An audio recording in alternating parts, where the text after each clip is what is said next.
Hello दोस्तों, welcome to universal travel channel.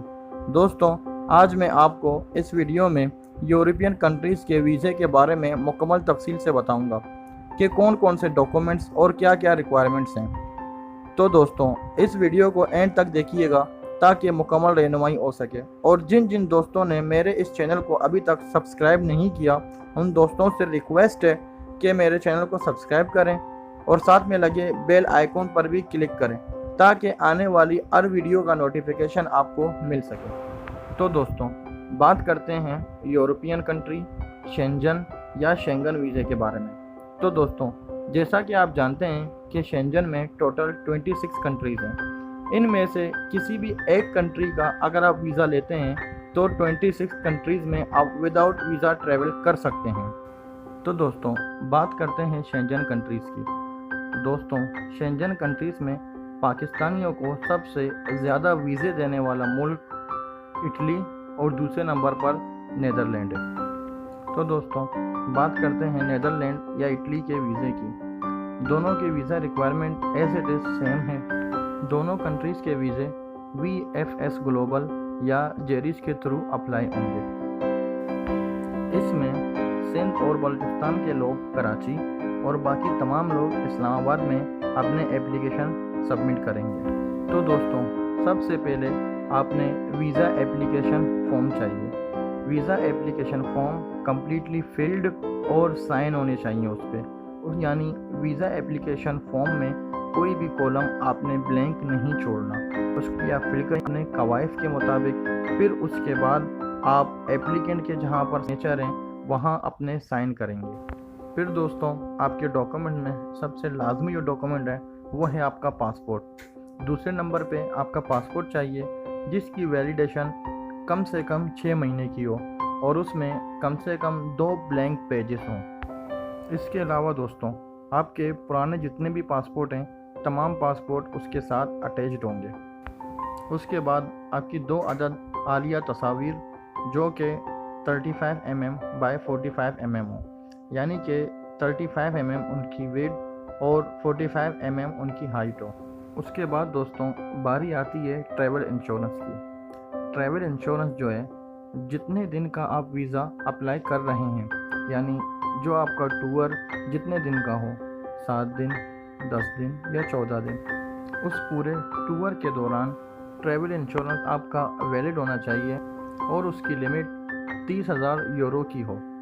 लेकिन इसका मतलब अर्गिज़ ये नहीं है कि वो आपको 30,000 यूरो में परचेज़ करनी है, बल्कि वो यूरोपियन स्टेट की जो लिस्टेड कंपनीज़ हैं उनसे आपको ऑनलाइन 3,000 से 3,500 पाकिस्तानी रुपीज़ में परचेज़ कर सकते हैं, या फिर आप किसी ट्रैवल एजेंट के ज़रिए भी उसको परचेज़ कर सकते हैं। इसके बाद बात करते हैं कवर लेटर के बारे में।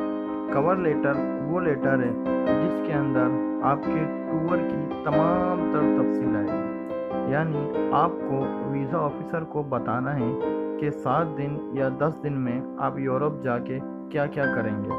हर एक दिन की आपने डिटेल्स उस कवर लेटर में मेंशन करनी है, यानी कि वो कवर लेटर आपके पूरे टूर को कवर करता हो।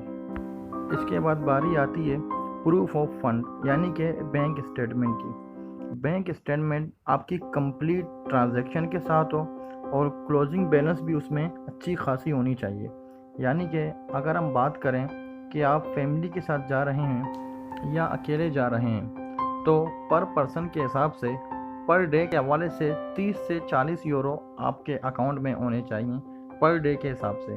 तो उसके साथ वो कैलकुलेशन इस तरीके से करते हैं कि अगर आप अकेले जा रहे हैं तो पर डे के हवाले से 30 से 40 यूरो आपके पर डे के एक्सपेंस हों, यानी कि अगर आप 7 दिन का वीज़ा अप्लाई कर रहे हैं तो पर डे के हिसाब से अगर देखा जाए 40 यूरो की अगर हम बात करें तो पर डे 7 से 8,000, और अगर आपका 7 दिन का वीज़ा हो तो यानी 280 यूरो आपके पूरे टूर में आपके लिए खाने पीने के लिए बहुत है। इसके अलावा टिकट वगैरह की अगर बात करें, होटल बुकिंग, तो वो सेपरेट है, वो अलग से होंगे।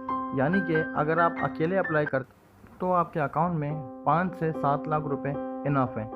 लेकिन अगर आप फैमिली के साथ अप्लाई करते हैं, यानी कि हस्बैंड, वाइफ और 2 बच्चे, तो आपके अकाउंट में कम से कम 12 से 15 लाख रुपए होने चाहिए, तो आप इजीली अप्लाई कर सकते हैं। इसके बाद दोस्तों बारी आती है रिटर्न एयर टिकट, यानी कि आपके जाने और आने के टिकट होने चाहिए और उसके साथ साथ होटल रिजर्वेशन। अच्छा, ये दोनों चीज़ें आपने परचेज़ नहीं करनी, यानी एयर टिकट और होटल रिजर्वेशन ये आपने पेड नहीं लेनी, ये आप जस्ट रिज़र्व भी कर सकते हैं। इसके बाद दोस्तों आपको एक अदद पोलियो वैक्सीन सर्टिफिकेट भी चाहिए। पोलियो वैक्सीन के लिए आप किसी भी सरकारी हॉस्पिटल में जाकर पासपोर्ट की फ़ोटोकॉपी देंगे, वो आपको पोलियो पिलाकर पोलियो सर्टिफिकेट बना कर देंगे। इसके बाद दोस्तों अगर आप जॉब करते हैं तो आपकी 6 सैलरी स्लिप रिक्वायर्ड है और उसके साथ साथ एक अदद NOC भी आपकी कंपनी से चाहिए, जिसमें ये चीज़ें लिखी हों कि ये फ़िलहाल बंदा इतने टाइम से हमारी कंपनी में काम कर रहा है और इसकी इतनी सैलरी है, और उसके साथ साथ आपके जो टाइम पीरियड है, जिस टाइम पीरियड का वीज़ा अप्लाई कर रहे हैं उस टाइम पीरियड की छुट्टियां वहां पर मेंशन होनी चाहिए। इसके बाद दोस्तों बारी आती है इंडियन सर्टिफिकेट, जो कि FBR से आपको मिलेगा। इंडियन सर्टिफिकेट के साथ साथ आपके 2 साल के टैक्स रिटर्न भी होंगे, और जो लोग बिज़नेस करते हैं तो उनका बिज़नेस सर्टिफिकेट, यानी कि बिज़नेस सर्टिफिकेट के साथ साथ उनके बिज़नेस का इंडियन लगेगा और 2 साल के फाइल रिटर्न उनके बिज़नेस के होंगे। इसके बाद दोस्तों जो लोग बिज़नेस इंडियन दे रहे हैं, यानी जो लोग बिज़नेस कर रहे हैं, तो उनका चैम्बर ऑफ कॉमर्स का सर्टिफिकेट भी लगेगा। यानी चैम्बर ऑफ कॉमर्स ज़रूरी है, और चैम्बर ऑफ कॉमर्स से अगर ऐसा एडिशनल डॉक्यूमेंट्स वो लगाना चाहें तो चैम्बर ऑफ कॉमर्स से एक रिकमेंडेशन लेटर भी निकलता है। उसकी कुछ फ़ीस होती है, वो फ़ीस पे करके ऐसा सपोर्टिंग डॉक्यूमेंट्स आप चैम्बर ऑफ कॉमर्स की रिकमेंडेशन लेटर भी लगाएं उसके साथ।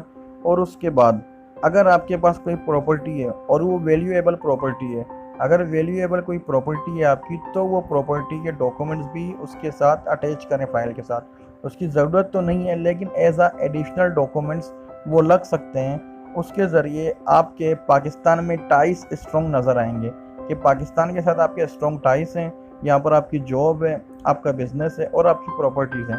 तो इन तमाम चीज़ों को छोड़कर आप वहाँ नहीं रहेंगे, बल्कि जैसे ही आपका वीज़ा ख़त्म होगा आप अपने होम कंट्री वापस आ जाएंगे। तो दोस्तों यही है कुछ रिक्वायरमेंट यूरोपियन कंट्रीज़, शेंजन या फिर शेंगन कंट्रीज़ की रिक्वायरमेंट। तो दोस्तों कैसी लगी आपको मेरी वीडियो? अगर वीडियो आपको पसंद आई तो काइंडली मेरे चैनल को सब्सक्राइब करें और साइड पे लगे बेल आइकॉन पे भी क्लिक करें, ताकि आने वाली हर वीडियो का नोटिफिकेशन आपको मिल सके।